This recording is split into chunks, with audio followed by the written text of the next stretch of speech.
Today I will show you how to crochet a coin purse using spike stitch. So ito po ang spike stitch. So but this is made of nylon cord.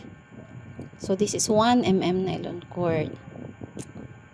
Pero ang gagamitin natin ngayon ay polyester yarn. So this is 10 ply. So let us start. First, we're going to make a magic ring. So gagawa lang tayo ng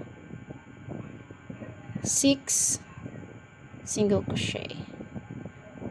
So 1,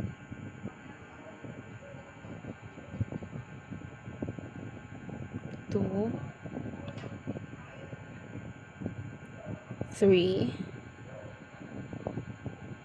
4, 5, 6, and then itong tail na to hilain natin, and then ganyan. So ito pa lang aking hook. Ang size nito ay 4 mm, and then we are going to end this round with a slip stitch. So dito tayo mag-i-slip stitch. Ito yung tail, i-hide natin ganyan. Then, gagawa tayo ng slip stitch. So, slip stitch natin yan. And then, chain 1. Then, insert natin yung hook doon sa kung saan tayo unang pumasok. So, this one here. So, first stitch.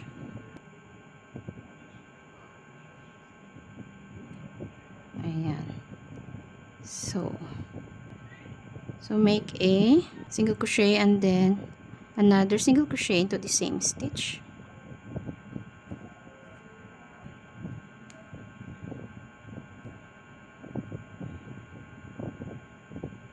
So meron tayong dalawang single crochet.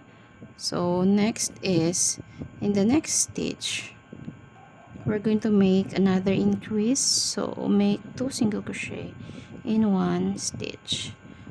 So we'll just continue making single crochet until we reach the end part. Okay, so make sure you will have 12 single crochet. So always check before you close each round. And then we are going to make a slip stitch. So dito tayo mag-i-slip stitch yan, no? So make a slip stitch. Hide natin tong tail. And then ayan, then make another single crochet, one chain pala, and then insert the hook into the same stitch,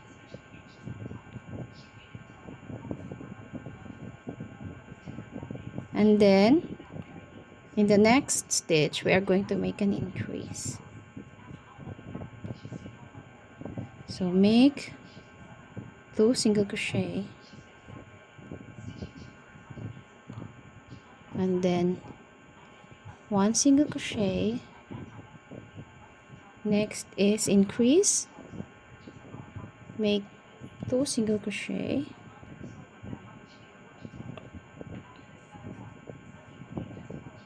so we will just repeat the process until we finish this round. So we are now in the third round. So we are done with our third round. Let's end this round with a slip stitch. Ayan. Dito tayo mag-slip stitch. Here.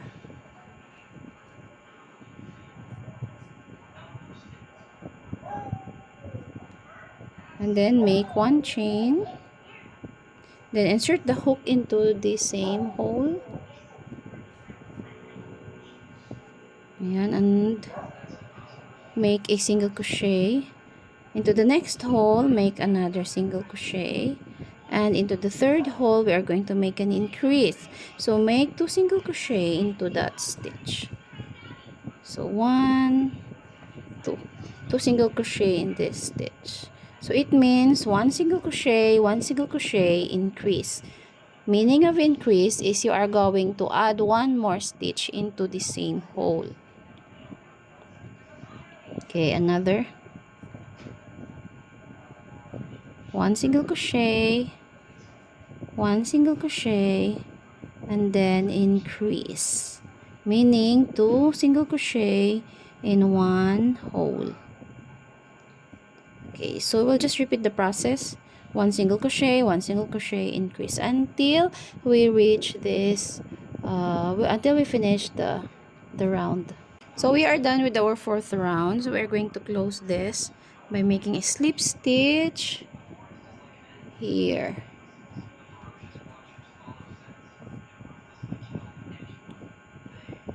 Then make 1 chain and insert the hook into the same stitch or into the same hole and make a 1 single crochet. So this time we're going to make 3 single crochet. So 1 and then 2 and then 3. So 1 single crochet, 1 single crochet, 1 single crochet, and then in the next stitch we're going to make an increase. So it means we're going to make 2 single crochet into the same hole. So 1, 2. Okay. So we'll just repeat this process until we reach the end. Okay. So we are done with the 5th round. Next, we're going to start our 6th round. Same process, we're going to close this round by making a slip stitch.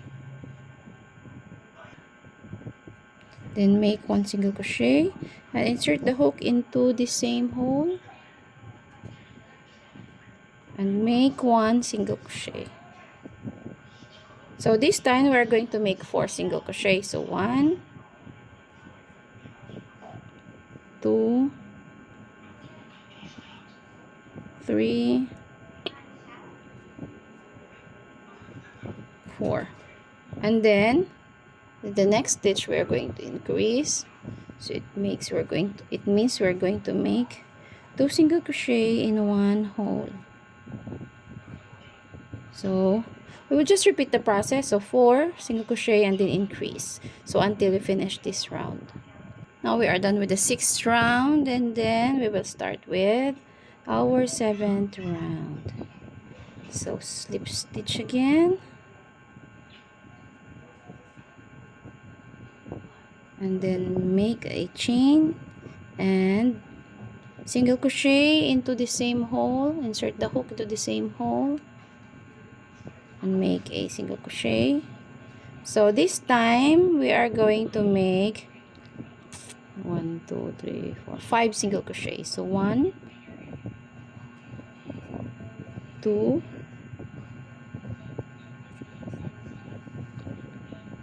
3, 4, 5, and then increase into the next stitch. So 2 single crochet into the same hole. So we'll just repeat the process. It means we are going to make 5 single crochet in each stitch. So 1, 2, 3, 4, 5, and then make an increase into this part. Just repeat the process until we finish this round.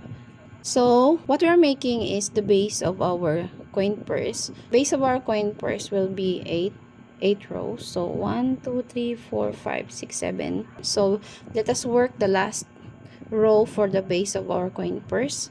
So I have already closed this round. So we are going to start by making a chain and then insert the hook into the same hole and make a single crochet. So 1 single crochet. So this time we are going to make 6 single crochet. So this is now the second. 2, 3, 4, 5, 6, and then we're going to make an increase into the next stitch here. So make 2 single crochet in this stitch or in this hole, and then we will just repeat that process until we finish this round. We are done with our 8th round.